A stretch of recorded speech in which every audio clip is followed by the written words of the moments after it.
Your Excellencies, distinguished guests, ladies and gentlemen, welcome. And welcome to the 10th IISS Manama Dialogue. Thank you for making the effort to come. I myself, along with Dr. John Chipman, are extremely proud of what we have been able to achieve in partnership over the past 10 years. I know that this forum is one of the most important in the world, and your time is very valuable, so you taking some of it to come and visit us here in the Kingdom and to visit with each other is very much appreciated and I think valued. Ladies and gentlemen, I don't have a keynote address, but I do have a thought I would like to leave with you over this time. And maybe it's something that you can keep in the back of your mind, you can discuss, you can debate. And if we look at the strategic situation that we find ourselves in, our war on terror is a little bit older than 10 years, but not by much. And I think the time has come for us to get rid of that name.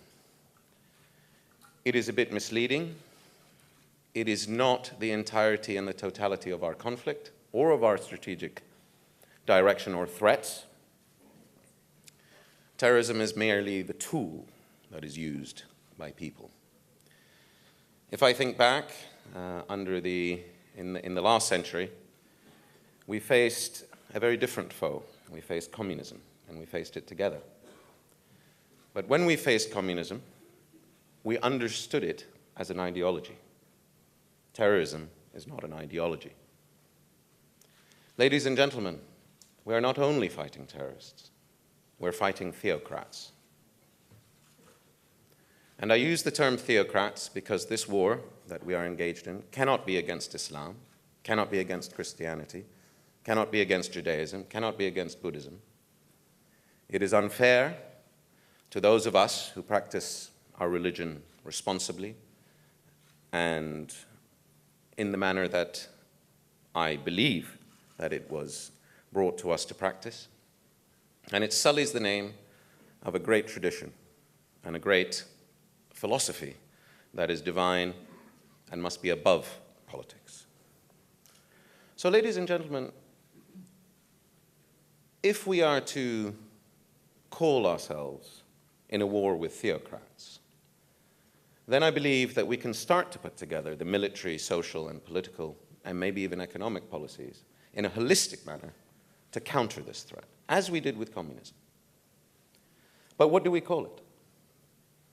Do we call it theocrism, to invent a word? Do we call it fascist theocracy? We must find a term that we can all share. I mean, the absurdity of having ISIL, ISIS, Daesh, all representing one group, Al-Qaeda, and God knows what else in the future, allows us to hop blindly and haphazardly from one threat to the other without containing it within a complete paradigm. I'm afraid that the events of 2011, I prefer to call it the Arab storm, was certainly not a spring.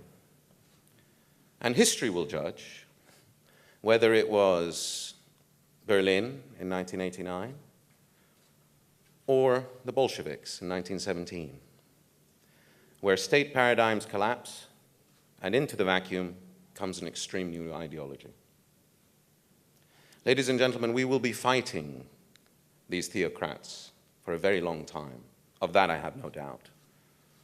The question is, do we have the courage and the moral and intellectual integrity to call them out for what they are? These are people who try to govern us here on earth and in the hereafter. These are people who isolate themselves from the rest of the international community.